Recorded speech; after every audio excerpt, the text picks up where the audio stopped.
for some time, and alhamdulillah, now is the opportunity for us.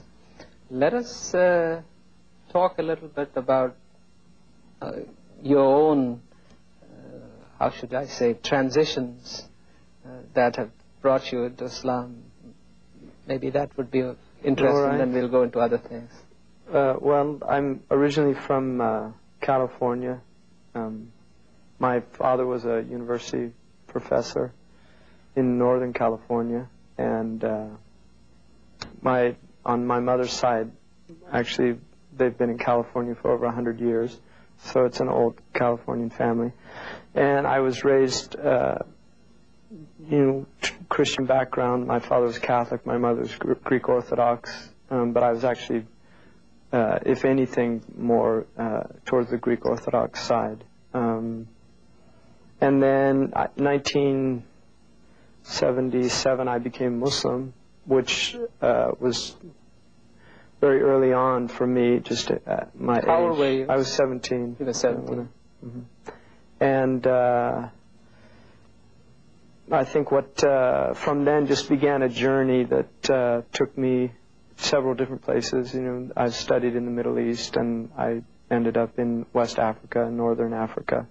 But before you get into your odyssey, you said that you became a Muslim at the age of 17. Right. What brought about this change? I mean, was there something extraordinary that was happening in your life, or were there influences that, or was it just your own? No, I think it's interesting because statistics have shown that conversion of people to interreligiously, but also intra-religiously, usually occurs between the ages of 12 and 21, which people don't realize that, but it's actually more common for people of a younger age to have religious inclinations than at an older age. And I think maybe some people tend to find religion, or at least a spiritual tradition, because I was much more interested in spirituality than religion at that age. I think I kind of... That is unusual, though. I mean, spirituality is a heavy topic. I think for me it was a confrontation with death at an early age. I was in a serious car accident, and that began a journey of reflection just about death and the nature of life, and also coming to terms with the fact, because I think as individuals, all of us at a certain point in our lives suddenly become aware of our mortality. And for some people, I mean, you're a physician, so I think you know that for some people it happens quite late in life, that perhaps never happens. Or never happens at all until those last moments. Like even in the Quran points that story of Pharaoh, I mean, at the end, yes. So people, I think, just the idea of mortality is something that hit me very early on in life, and looking death very close, up front, I think will give somebody an introspective perspective, and that's what happened to me. And then it began a search, because I was in Catholic schools, and so I'd been exposed to religion quite a bit, and I really. Although I think there's a lot of positive things to religion, I think there's a lot of very negative things as well. And that can be said about any religion, though. No, any religion, and I'm using religion in a very broad sense of how we live our lives, right? But particularly, absolutely, I feel how religion manifests in human cultures is problematic. Well, that's interesting. We'll come back to looking at the religion and faith and spirituality a little bit later. All right. But so that after having gone through an experience, I sort of tend to think that a lot of people who convert have some defining moment of this kind. Do you agree, or? Well, this is another fascinating topic. If you look at one of the great conversions in the Islamic tradition is Umar ibn al-Khattab, and we know that he was literally on his way to kill the Prophet, peace be upon him. And by the time he gets to the door, I mean, there's a whole side scenario that takes place of going to his sisters. But in the same day, by the time he gets to the door, he's converting to the way of Islam. So conversions, it's a really unusual thing. You're saying that there's also this higher dimension. I think there's so many variables involved with conversion itself that it's very hard. People have asked me, how did you become Muslim? And I find that a really hard a question to answer, simply because you're dealing with such a multidimensional situation. And there's so many variables. From one perspective, we could say that our journey to whatever unfolds in our life begins literally with inception. And there's an argument, and it certainly is the Islamic one, that it begins prior to inception. So, you know, we can look at it materialistically and say, well, this happened and this happened. I was having an identity crisis, which according to Erickson's psychosocial theory, I mean, this is what happens during that period of time. We're trying to resolve our identity and things like that. So we can look at it from a materialistic perspective, but I don't think it's simply can be limited to that, although there's certainly that element exists, and I wouldn't deny that. Yeah, but I think by the same token, the kind of experience that sometimes people can look back to when they were either looking at imminent death or, I mean, I have this conversation with my patients also sometimes who are going through that, and then they say very clearly that something intrinsically or internally happens to them, and their whole view of life changes. Well, this is called fitrah, right? I mean, this is what the Quran calls fitrah, which is the inherent nature. And I think what happens, which is fascinating, because my own time of working in critical care, which was for about 4 years, and dealing with patients, and I was in a cardiac unit, so I was dealing with people that were dealing with heart attacks. And it's fascinating to see a vista open up to people that are confronted with their mortality, and it can be closed very quickly. And oftentimes it's the physician who is complicit in the closing of that vista, because they'll remind them that this is, you know, things are okay. All you need to do, I think, you know, you've had a slight infarct. There's not a lot of damage to the tissue. You can have a good long life if you just, you know, cut down on the fat, lower your cholesterol and things like this. And suddenly you see, within a period of a day or so, a patient who has had this impact, in which they're saying, wow, I need to look at my priorities and what's important in life and where am I going and suddenly they're back on the phone calling, and I think my doctor says I can get back to work by, you know, 2 weeks or a week. And so it's fascinating. So I think vistas do open up for human beings. And I, at the age of 17, chose to you know, to enter into that vista and really to explore it to its fullest, and it ended up in my conversion to Islam. And I think that somebody would have very similar experience as I did, and they might look at and get interested at that vista, but turn and get on with life, and I didn't, and it's been a defining moment for me in my life and a turning point. Well, but you said that you used that moment when the pathway opened to get into Islam. Well, why Islam, though? At that time, if you well, I think what happened to me is that I became interested in after death, in what happens after death, and I began to study various traditions, what they said, and I think I was already disappointed with the Christian tradition in many ways, and partly because of just history. I was just studying. I find, you know, European history is really embarrassing for European Americans. But I got interested in looking at after-death scenarios. And I think of all the traditions, because my background is also comparative religion and university background, which I went into later, obviously, because I did the nursing, and then I went into comparative religion. But if you look at comparative religion tradition, I think what you find is that really Islam has added more to the after-death scenario than any other tradition prior to it. Though Christianity has. Yeah, but they don't have a great detailed account of literally what takes place. And what I find fascinating is work like of Raymond Moody's Life After Life and different books. And I actually at 17 went to see him lecture. That's interesting. And I got interested in near-death experiences because that's really kind of what I had. And I find it fascinating that many of the experiences that people have are very similar to what has been defined by the Prophet Muhammad, peace be upon him, as what happens after death. And one of the signs of the latter days of the human experience, according to the Islamic tradition, is that people will be brought back from death. This is in the hadith literature or the traditions of the Prophet ﷺ. But actually, we'll get towards the what Islam says in terms of hereafter, but I'm just keeping track of your story presently, and so that after this moment, or this defining moment, if I may put it, you looked at Islam because you were studying. I was just looking at various religions. I was looking at different traditions, and particularly with this after death.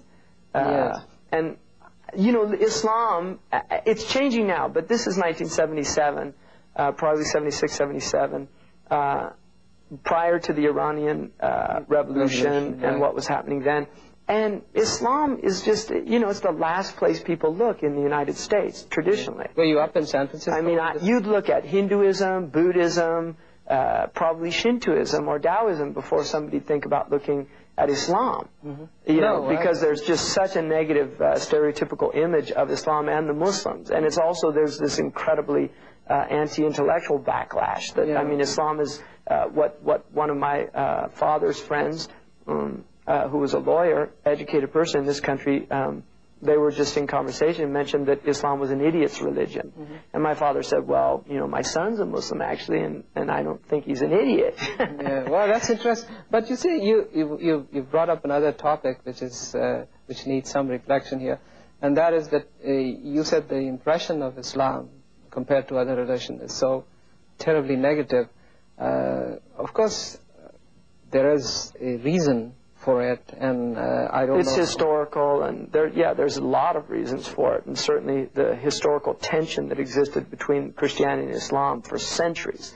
I mean, Gibbon, who penned the Decline and Fall of the Roman Empire, said that the debate, he termed the war between Christianity and Islam as the Great Debate. Right. So that Europe has always felt the pressure of Islam at its borders, and has had several wars with the Muslims over the centuries. Right.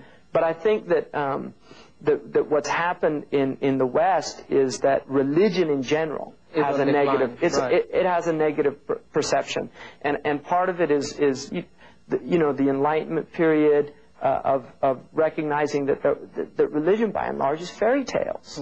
I mean, this is something, and this is what a lot of modern research has clearly shown, that we're dealing with mythological conditions in which books were written, and pre-scientific, pre-rational, magical worldviews were presented. Yeah, but that's only one aspect of it. I mean, one can look at that argument and say, well, yes, it's a strong argument, though. It is. It is partly there. But I don't think that one can dismiss the entire, you know, substance of any faith by saying that this is what a lot of scientists do. A lot of modern people do. I mean, I think that's one of the refreshing things about Islam, is that Islam it's really kind of freed religion from a lot of pre-Enlightenment thinking. I mean, Islam to me is in many ways it's radically postmodern in its approach. Because, well, again, you use the expression postmodern, you're falling into a debate again of semantics, and whether that term which has been coined is valid in terms of applying to Islam.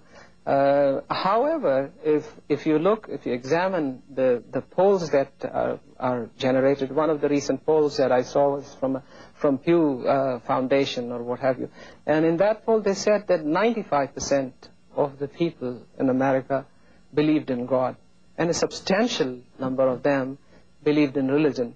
If you took those, well, this is fitrah. I mean, belief in God is an inherent part of the human creature. I mean, we're stuck with this, whether people like it or not. This is something fundamental to our being, is that from the time a child is little, it's looking for the cause of things. It's asking, why did that happen? What made that sound? What did this? I mean, this is something you see, search for cause. And ultimately, the great question is, how did we get here?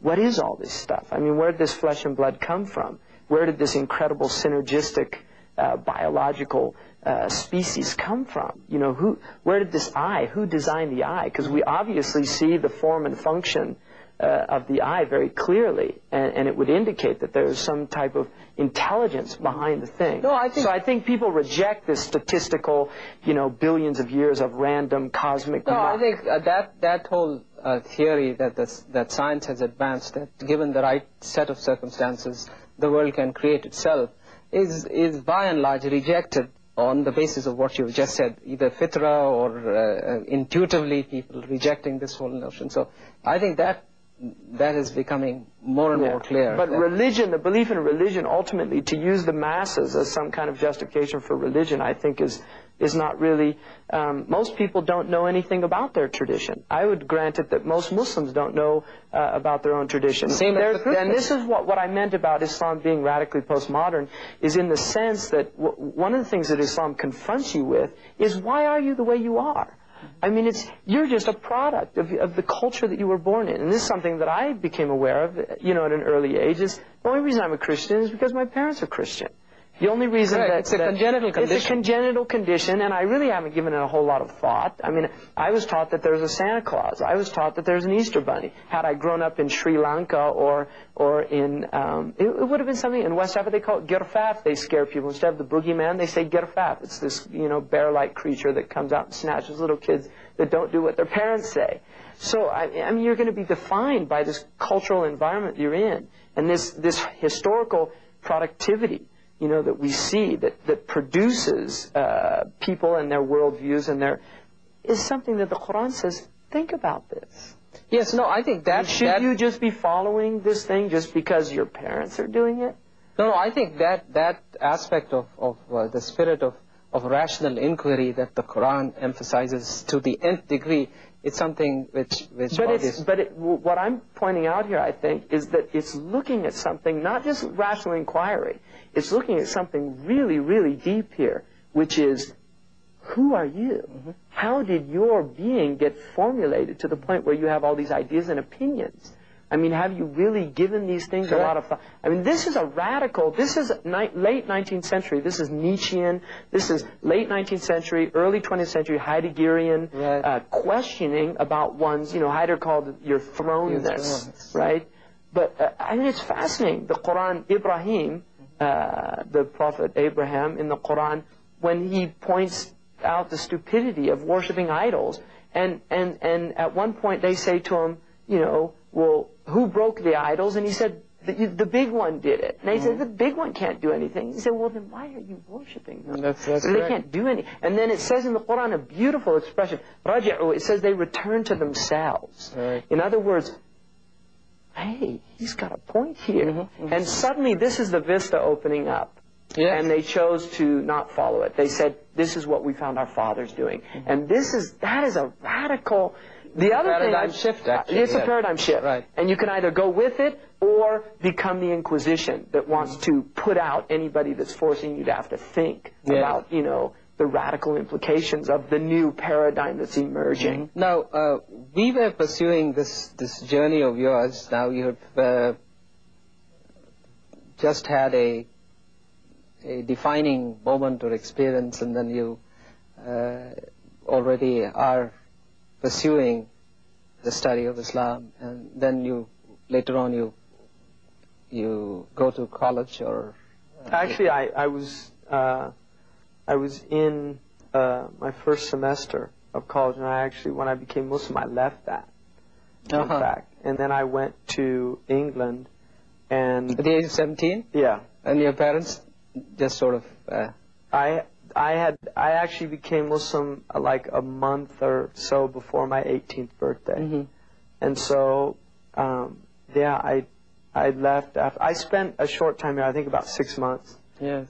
And then after that, I left. And I think initially, when you become, when you do something that radical, like changing your entire way of life, your entire way of thinking. And Islam is not, Islam is quite monolithic in its approach. So was it an agreeable parting with your parents, or at that time did it strain your relationship? No, I think initially it was just difficult for my parents to understand. Mm-hmm. And both my parents are university educated, very broad-minded people. I mean, my father was a humanities professor, and very philosophical inclinations in his worldview. And my mother went to Berkeley, and that says enough. Yeah, that's right. Yeah. So, you know, she was very active in the civil rights movement. I mean, I grew up, you know, she took me when I was 12 to the Soledad brothers. Oh, yes. It was in the 60s. Yeah, to George Jackson's prison trial, just to see, you know, what was happening, that there were political struggles going on in this country. She was very opposed to the Vietnam War. So I did grow up with a lot of awareness. With a lot of awareness, social awareness, very much so. And certainly about the inequities in our culture. System. You know, because we grew up in an area that is, you know, probably a more wealthier area. I mean, my family, my close family, there's wealth in my family. My particular family was not wealthy at all. So I did not grow up wealthy by any means. In fact, quite probably more the other end. But idea-wise... But definitely the area we were in was quite wealthy. And so I think my mother was, you know, wanted to make us sure that we understood that this country has a lot of inequities. So, you know, my sister was in Selma, Alabama, marching with, you know, I mean, that's the type of background that we were raised in. And the 60s was a fascinating time in this country. You know, Berkeley was right across the street from where I grew up, quite literally. I mean, it wasn't far at all. And we were aware that there were big things happening, you know, in the States. So I think initially, you know, my parents... they were just perplexed more than anything. And my mother's always been very accepting of whatever any of her children have done. So you went to England and then you... I went to England and I was with a community there and was studying. And they were probably more spiritually inclined. And although there was a... Were these the Naqshbandis or... No. But... probably there was a lot of political emphasis too, that Islam is a spiritual political movement. It's not politics without spirituality, and it's not spirituality with politics. So there was, I think, a balance. You still agree with that, or you? Oh, very much so. Absolutely. Yeah. I mean, we have a personal and a social transaction here. Yes. You know? Right. So I spent a few years in that community, and then what I... But you're not doing anything particularly, you were just... I was studying. I think I was studying very seriously. Yes. But then at a certain point, I realized that I wanted to learn Arabic because I wanted to get into the sources, you know, to really experience Islam from the source. And I think being at that age, because I'm still only at this point about 22, for me, it was still probably one of these things that could go either way. You know, there were a lot of people dabbling in religions in the 60s and 70s, and, you know, you become a Buddhist for a few years. And the transitions are, you know. Yeah, so people did their religion thing in the 60s and 70s. 60s was very much in. Yeah, and early 70s also. Yeah. You know, it started changing with... you know, I mean, certainly 69 was a big turning point because of the Manson thing that happened in this country. But, you know, and then Jonestown was a major disaster to the idea of communities and religious communities. So I think those things were going on, but I definitely wanted to study the tradition from the sources. And I got the opportunity from a sheikh who was from Sharjah, Sheikh Abdullah Ali Mahmoud, who was kind of a minister without portfolio. He was in England at that time. He was in England, and I met him, and I was just starting to learn Arabic. And he gave me an opportunity to go to the Emirates, and so I went to the United Arab Emirates, and I entered into a Islamic institute there in Al Ain, and I studied there, and I spent 4 years there, and then I actually became an imam in a small mosque in Sharjah, in Al Ain. In Al Ain, yeah, and I lived there, and alhamdulillah, it was a very good experience for me. And then during that time, I had met West African scholars and became very interested in traditional Islam that was still being taught in West Africa. And I started studying with them personally. And I had one of them actually ended up living with me in the apartment that I was living at. And teaching me personally. So I learned a lot during that period. And then I decided to actually go to... West Africa. Yeah, West Africa. And that began a whole another journey. So there you spent quite a bit of time, as I understand. Yeah, I was overseas almost 10 years. Yeah. And there again, you were just learning or teaching, or? No, I was pretty much committed just to learning, and I was a mu'adhin where was this? At one mosque in Al Ain. Yes. Because I didn't want to live anymore in the institute's dorm, because they were very young. I don't think a lot of them were as serious as I was, and they were just young high school students, and I was a little older. And I think I was probably more serious about what I was doing.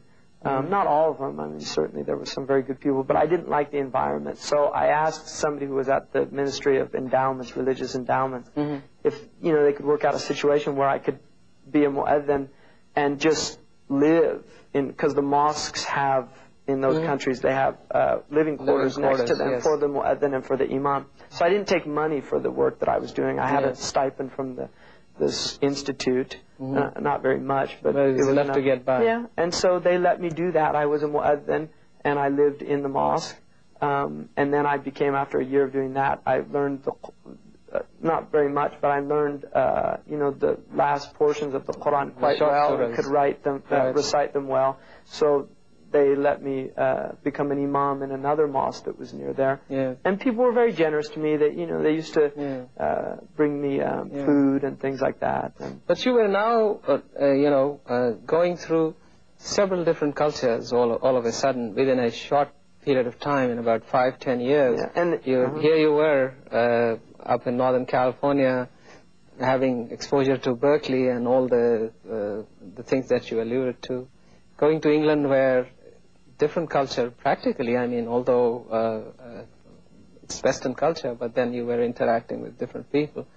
Now, in all of this, your obvious contact was Muslims, and they were from many different parts of the world, as I understand. So what was happening? Yes, that was the question. Well, that's a good question, and I think for me it was a big shock, because I think when I became Muslim here, I had no idea, because I knew so little about Islam and about Muslim cultures and about Muslim peoples, and I mean, really vague ideas in my mind about, and then suddenly, as all this Hollywood stupidity starts reemerging into the subconscious, Saracens with their sabers at the gates, Allahu Akbar, and Sinbad, and all this nonsense coming out of the subconscious.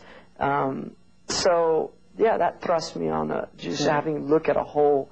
And that was a big shock for me, realizing, first of all... Did it make you sort of doubt your sanity about, or your validity of going into Islam at that point? The reason I ask that is... No, that's a good question, because I think there was a period early on in which I did start questioning that. Have I done the right thing? Is this really... And I think that is part of what really... inspired me to want to study the teaching deeply. That's interesting. Just to find out, I'd given up my past, my background, in a sense, my country. It was a very alienating experience. And now I'm kind of wondering, looking around at the Muslims and the prospects of, of the Muslims, it was kind of discouraging. And so, I think that's a good question, because I think I did have that period. And it's hard, we have this fascinating self-delusional states in which we try to remember what actually happened, and we often create, inventing memory is a fascinating thing, because I've tried to do this, repiece. Did this really happen, or did, and in many ways, I mean, I think this whole idea of past lives is just our own lives. It's not about living, I mean, how many lives have you had? Have you thought about that? It's fascinating. I'm still thinking about it. Exactly. You think the time when you're a student, wow, that was a past life for me. That's right. My pre-Islamic life was a past life for me. My childhood was a past life. So I think reincarnation is just... It happens in our own lifetime, No, actually, the reason I asked also this question is that I've sat across with different people who have converted, and when I've asked them after conversion whether they relented at any point, whether they had any doubts, it's always that they say that it happened when they suddenly met a whole lot of Muslims, and with their diversity and complexity and their attitudes and the whole interaction, to some of them was very negative. And they said, well, we were really, really closed off. And well, I've always had mixed, I think, you know, on the one hand, there's massive negativity. On the other hand, there's all these things that we in the West have lost, that the Muslims still have considerable amounts of community. You know, family is still very strong. Also just social relations. I mean, for instance, you know, you and I have not known each other a great deal of time, and yet, you know, already bonds are formed very quickly amongst the Muslims that don't happen amongst people in the West very often. It's quite rare, and yet it's quite common in the Muslim world. So I think that... So you think that then Islam is the sort of leveling factor here, which reduces these barriers amongst Muslims? That's a good question. I think definitely that when you become a Muslim, or being a Muslim, is a very powerful force that is not the same as being a Christian, or not the same as being a Buddhist or a Hindu or some other religion. I think that the brotherhood that exists in Islam is much more powerful than I've seen in other traditions. And that is not to deny that there are communities of Christians that don't have deep brotherhood, but I'm talking about this universal, more global outlook. I think the Amish, for instance, probably have much better community than you'll find almost anywhere in the Muslim world. A much better support group, and much more of a network. Absolutely. Right. I mean, you might find in the Swat Valley in Pakistan, or the Hunzas, or you know, or in the Caucasus Mountains or somewhere. But you know, community is a disappearing phenomenon. I mean, some people consider it irrelevant in the informational period, that it was necessary in agricultural societies where you need people to stick together and help each other. But when you have these massive megalithic cities in which you've got this state apparatus, but the state apparatus is falling apart. Yes, of course. I mean, and now there's this whole modern, you know, communitarianism, they call it, which is an attempt at reestablishing communities even within inner cities. There's a new book, Bowling Alone. You read that? I haven't seen it. That's by a guy from the East Coast, Putman, who's postulating this whole thing that America is now becoming very different from what it used to be, where there were bowling clubs and you would go bowling and there would be opportunity for bonding. I actually did read an article bonding about and that. all of that. Sure. So anyway, going back again, the reason I asked about Islam as a leveling sort of... You know what hit me and probably what silenced me is the word leveling. Yeah. Because this, you know, Kierkegaard's, one of his ideas about the nihilistic age that we're in is that it levels everything. Yeah, no. And he used it as a very negative right, term. not quite so when in you that use sense. that word, it kind of silenced me. I don't know if that was the appropriate word. May not be. I think... equalizing would be a better word, I think, because I think... No, the reason I asked also was Malcolm had that same experience when, I mean... when he went what really Hajj. What really... sort of... Well, Hajj is a definitely leveling experience. Yeah, but still, he as much as there was that spiritual bonding which occurs in Hajj and all of that, but to see the humanity interacting with yourself at that level of equality was, I thought, what... well, this is one of the fascinating, again, you know, one of the conditions that we're finding ourselves in is that provincialism is increasingly becoming detrimental to the human condition, because massive groups of peoples of different backgrounds and cultures are thrust together in mega cities like Los Angeles and Burbank and these places, and suddenly it's, you know, you've got a Korean for a neighbor, or you've got a Vietnamese for a neighbor, and your son might have been in Vietnam. And suddenly it's having to deal with human beings that are very different from yourself. And I think that's one of the things that Islam does to us, is that it forces us to deal with otherness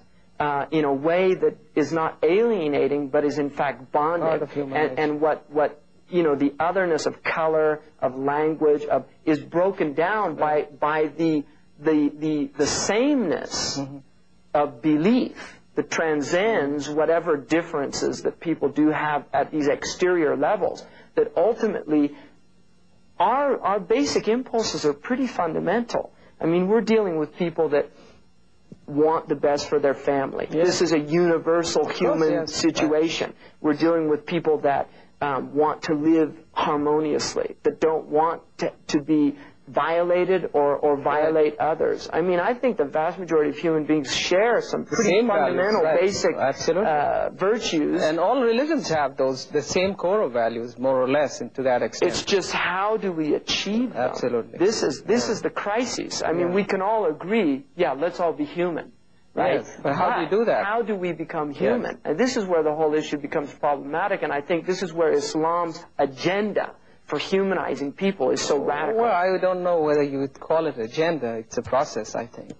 Well, I'm using agenda. See, we're looking at negative terms. Agenda can be Yes. I mean, Islam does have an agenda, and its agenda is to transform people into kind of crude semblances of Bani Adam, or the Adamic species, to a true Adamic being, a true human being. I mean, I definitely think with that's... a conscience. With a conscience. Right. And the most radical way of doing that is having people pray together 5 times a day. Yes, of course, yes. You're praying in a line, in a rank, with people, a black man is on your right side, a white man's on your left side, a Chinese, and this is something pretty extraordinary. Yes. No, and the whole idea of being forced to touch them. Yes. Yes. Which shouldn't be feel forced. It should be a longing or a desire for that closeness and that intimacy that takes place in prayer. So that the social aspect, Ramadan. I think there's no question that in all those and those universalizing Ramadan, the idea that we're all 1/5 of the world's population is fasting. Yes. 1 month out of the year together. I mean, you talk about harmonic convergence. So, you spent about 10 years in overseas, and then I came back here. You came back to Northern California again? Actually, Southern California. I see. And I studied, I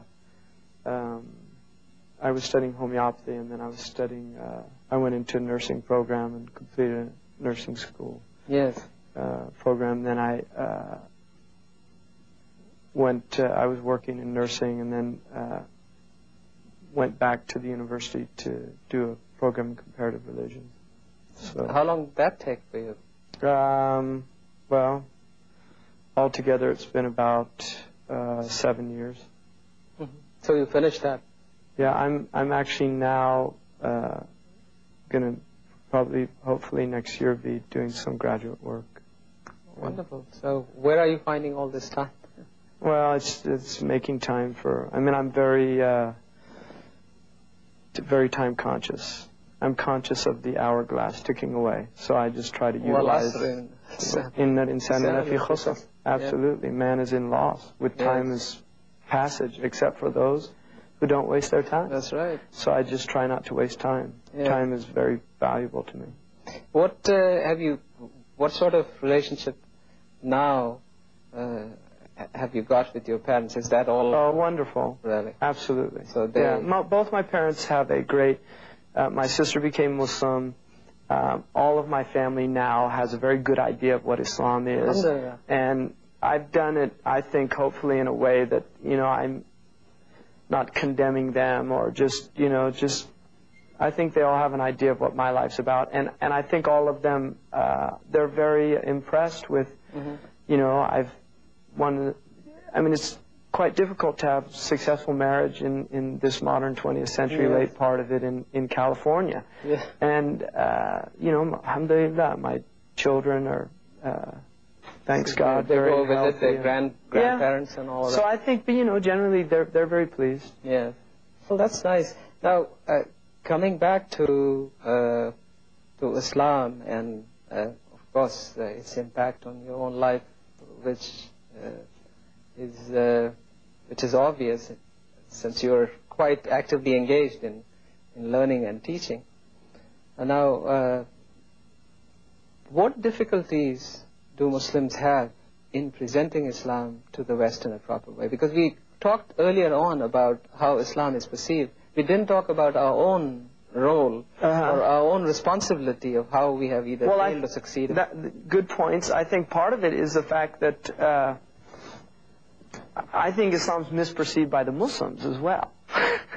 I mean, it's not just a misperception that the Western people have, it's also a misperception that the Muslims have. And part of that is the fact that Islam has been reinvented, or, you know, what they term in philosophy or religious studies, redacted, by late 19th century and 20th century modernist revisioners of Islam.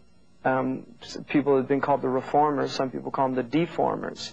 Who do you mean? I don't really like to get into specific individuals, because I think you're dealing with, on the one hand, infiltration into the Islamic academic cadre, which is quite pernicious. But on the other hand, you're dealing with just, unfortunately, people that were caught up in the flow of what was happening. I mean, when the Muslims were defeated by the colonialists, this was a great shock to the Muslim Ummah. And I think what happened is suddenly they were having to deal with the fact we've been defeated by the Europeans, who for centuries the Muslims had looked down on them as being unworthy of even their consideration. And you can see some of the letters that were written by Muslim rulers, unfortunately, to the Europeans, really with disdain and loathing. And so, you know, I think that one of the things that God does is He cures people with the thing that you know, with the medicine that they need to be cured, and the medicine of arrogance and pride. You know, the medicine is a very bitter medicine. It's called humility and submission. And I think what's happened to a Muslim world that became very arrogant and very prideful, we have really been humiliated. And if we don't learn this lesson... But have we? That's what my question is. I'm asking is that you say that our noses have been rubbed into the ground. Yeah. And I don't think we've learned the lesson yet. No, that's what I'm saying. But the wonderful thing about life is it keeps teaching you the same lesson over and over again. And unlike school here, where you can keep graduating on without having learned anything in the previous year, they'll put you to the next year. It doesn't happen in life. Life will just keep giving you the same lesson over and over again, and you get your diploma when you get the point. Right? And we haven't gotten the point. Because Muslims still think somehow that La ilaha illallah gives you some exalted position by the mere fact that you state that. Well, if that was true, then the hypocrites would certainly not be in the lowest portion of hell, because they say that too. So La ilaha illallah really, on the tongue, saying it has no... you know, no meaning unless it's emanating from the heart. Doesn't get you any bonuses. And if it emanates from the heart, it manifests on the limbs. And if it manifests on the limbs, you have a human being that's called a Muslim. And if it's not, you have somebody that the Quran clearly defines as a hypocrite, a munafiq. Somebody that, in fact, the way the Quran articulates is يُخَادِعُونَ اللَّهَ وَالَّذِينَ آمَنُوا وَمَا يَخْدَعُونَ إِلَّا أَنفُسُهُم. They attempt, and it's mukhada'a in the Arabic language is an attempt. They attempt to fool Allah and those who believe, and they only succeed in fooling themselves. And there's another version, which is the Warsh version, which says, وَمَا يُخَادِعُونَ إِلَّا أَنفُسُهُم, and they only attempt to fool themselves. In other words, the self-delusion ultimately, yeah, you can be self-deluded, but ultimately you know in reality what the truth is. So then, you know, to summarize that, what we are saying here then is that the prevailing attitudes within the Muslim community is that they haven't really come to grips with the humiliating defeat, and therefore they will continue to... And this is why we go around Christian bashing, which is a very common Muslim activity, you know, to feel good about ourselves, to point out how horrific the Christians are. Why isn't that there is a change? I mean, what is happening though? What do you think? Let's examine that. Why isn't there a change? Why aren't we looking? Well, they say the best definition of madness... Do we have the Rishava or... They say the best definition of madness is to do the same thing over and over again and expect different results. Yeah. So I think in one sense we've been afflicted with a type of madness, and unfortunately, post-traumatic stress syndrome is, it has deep repercussions. And I think the Muslim Ummah as a body is suffering from post-traumatic stress syndrome. Yeah, but then what are the remedies? Where is the CPR? I mean, we're now talking about... where is the CPR? Well, you need doctors and nurses for that. And this is a good point, because I think part of our struggle is the fact that we do not have any more institutions that are producing human beings of a brilliant intellectual caliber and a spiritual depth that can not only diagnose but also treat the patient. And traditionally, this has been the realm of the ulama al-amilun, who are called the awliya, the people that are close to God in their knowledge and in their action. And those people traditionally have guided the Muslims through their devastating periods of time. Well, you can see quite literally that, and I don't like to get into colonial bashing, because I think it's a real dead end for the Muslims. Victimization is a dead end road. But nonetheless, there are some important features that need to be looked at. And one of them is the fact that our libraries, our scholars, our khanaqas and madrasas and tekkes and all these places where there was spiritual preparation, intellectual preparation of the Muslims, they were literally shut down. And not only that, but the governments that were created, and Social Reform in Syria is a good book to look at, talks about this. The governments that were created by the colonialists, and this is the fifth column, which ultimately I've never seen historically, and historians would obviously verify this or negate it, but I personally have not seen historically where there was a conquering of a people without that fifth column element. And this is why the Quran says, "Hum al-adu fahdharhum qatarhum Allah," that the hypocrites, they are the true enemy, and may Allah destroy them. Because these are the people that have been complicit with the colonial enterprise and the neo-colonial, and we can almost say, why say neo-colonial? Because as far as I'm concerned, colonialism's never ended. It's just changed forms, because the chameleon-like nature of the West is one of its most extraordinary features, that it's able to change its form. Its cloak, yes. And this is what media and television is all about. Yeah, well, that is now cultural imperialism. We will come to that. But then what you're again pointing out is that we are indeed in a double jeopardy, if I might put it that way. One is that we feel that there is a conspiracy that the West has on one hand. On the other hand, we do not seem to acknowledge that we are no more the power, and we are nothing in terms of amounting to anything in the scheme of things. Right. Well, neither was the Prophet's Medina in the 7th century. So we shouldn't forget that. No, we shouldn't. And the Quran very clearly says, "Kam min fi'atin qalila ghalabat fi'atin kathira bi'idhnillah." How many times have a small faction defeated a great faction by the permission of God? And so we have, the Muslims, if they're obeying their teachings and practicing, then they have a permission, they have an authority, which is very powerful, and we shouldn't underestimate it. But I think it's, it's a good point that if you look, why isn't anything happening? And I think part of it is the fact that if you look at the disease, which I feel the greatest articulation of it from the Islamic perspective is the word itself, which is used to designate everything that is against Islam, and that is jahiliyyah. And jahiliyyah is a word that in its root meaning means ignorance.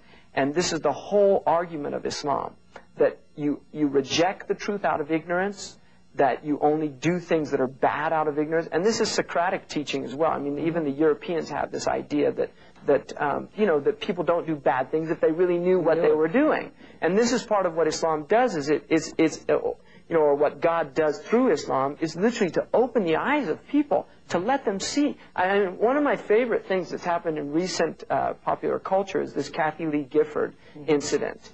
And there was a wonderful picture of her in Newsweek that obviously got out of some television broadcasting, which is where she's got this horrified look, like, a shocked look when she finds out that she's been supporting child labor. This whole country is supporting child labor. The clothes we're wearing are supporting child labor. The tennis shoes that we jog in are supporting child labor. The soccer balls, the baseball bats that we hit our baseballs with. I mean, the whole thing is supporting child labor. Don't blame Kathy Gifford. Blame the whole country. Yes. You see, and this is what people don't want to deal with, is that, no, we have to look deeply at what's going on. Well, the human so then condition. this, what you're saying that, I mean, the example that you've used is of, how should I say, of using people or of abusing people to create to support the consumerism or what have you. But getting away from the because that brings us to the issue of justice and economic justice and then the Quran. We'll get into that. But let us talk a little bit now of why is it that looking at all of the Muslim countries, 50 and odd, 55, 56, I don't know. Whatever the number is. They've grown in the last few years. Still isn't either an awareness, one, or acknowledgement, or formulation of some kind of vision or strategy. What is our worldview now? Well, this is part of the crisis again. Yes. I mean, we're an ummah in search of a worldview. One of the things that David Chittick, in his Vision of Islam, wonderful book, this is one of the things that he puts forward, is that the Muslims have lost sight of a Quranic worldview, you know, the Weltanschauung, of what, you know, it's not this, what Guy Eaton in the Islam and Destiny Man calls a Boy Scout religion. This is what we've been reduced to thinking that Islam is. It's going around doing good deeds. No, it has a way of viewing the world, a vision. Yeah. And if you don't have the vision of Islam, no matter how sincere your efforts are, you're not going to be anything other than a glorified Mormon or a glorified, you know, Jehovah's Witness or somebody who's out because they're doing good deeds. Yes. I mean, that doesn't. The moral element of Islam is not what makes us unique as a community, because every community has a moral element. No, it's the vision. It's what the tradition was called the aqidah. It was the understanding that Islam imparted to human beings, which enabled not only the morality to function, but also for there to be an absolute clarification of what exactly morality is. Yes. Because there's a great deal of confusion in our modern world. For instance... But there is confusion within the Muslims too. That's absolutely, because we don't have this thing anymore. No, so you're asking... Not only that, but the thing that is interesting now is that there are Muslims and there are pious Muslims. Wonderfully pious. Wonderfully pious. Absolutely. But then if you look at that, if you look at the whole world of Islam presently, these Muslims who are pious, some of them, very few of them, are also actively engaged in a social emancipation. Right. Social justice. The rest of the world. Well, this is the separation of deen from millah. Yes. Because Islam has these two concepts. It has the personal, which is deen. This is our relationship with God. But it also has the millah, which is the collective group of what our goal is as a collective body. Yeah. And the goal of the collective body is the establishment of social justice, right, which is called Sharia, the sacred law. Now, one of the things that you see... No, but I want you to answer also. This is important because we get back to this colonial idea. Yeah. The Quran very clearly says, لَن تَرْضَ عَنْكَ الْيَهُودُ وَلَا نَصَارَ حَتَّى تَتَّبِعْ مِلَّتَهُمْ. The Jewish tradition and the Christian tradition, which is not religious, it's their social phenomenon, which I now think is Europe and America. This is the Judeo-Christian phenomenon. They will not be content until you follow their millah. Now, in the Quran, it does not say deen, which is their personal piety or their personal transactions with God. No, it says their millah, how they function as a collective body. Now, the dominant millah of our modernist condition is the consumer society. This is the idol of the age, consumption, that we were born to consume. Now, first of all, two interesting things to note. One is that consumer in Old English means the devil. And the Quran says, إِنَّ الْمُبَذِّرِينَ إِخْوَانَ الشَّيَاطِينَ. Those who are gratuitously extravagant are the companions or the brothers, the brethren of the Sayateen, the Shayateen, who are, you know, this perverse element in human society and in the human heart, which is calling people to lower functions. And so the idea of the consumption now is being presented to the world as salvation. Consumerism. As salvation. Right. That you will be happy through buying. Yeah. That you will be happy if you will have all those goods that are going to make you happy. This is the constant message of the television, the constant message of media, the message of government. More. If we can just make more schools, if we can just put more computers in the schools, if we can just have more prisons, there'll be less crime. So everything is more. That, unfortunately, is a part of capitalism. Well, yeah, at its last stages.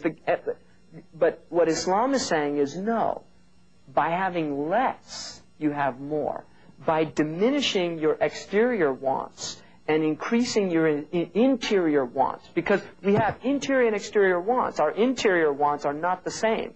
Because if I'm cold, it's my body that's shivering. It's not my soul. And I can deal with that. I just put a blanket on and I can resolve that crisis. But if my soul is shivering, then what do I use to cover up that? Well, you can attempt to put a blanket, which is what consumerism is. You see, no, buy, and the blanket doesn't work. Well, here's a new and improved, right? This is what they love to use in their commercials. The new and improved blanket. This will really make you warm. Oh, this new car. Wait till you get this new stereo, this new television. It just keeps going and going and going. And in the end, this human being is left consumed. Because the consumer is ultimately consumed. Because life... أفمن شرح الله صدره للإسلام فهو على نور من ربه فويل للقاسية قلوبهم من ذكر الله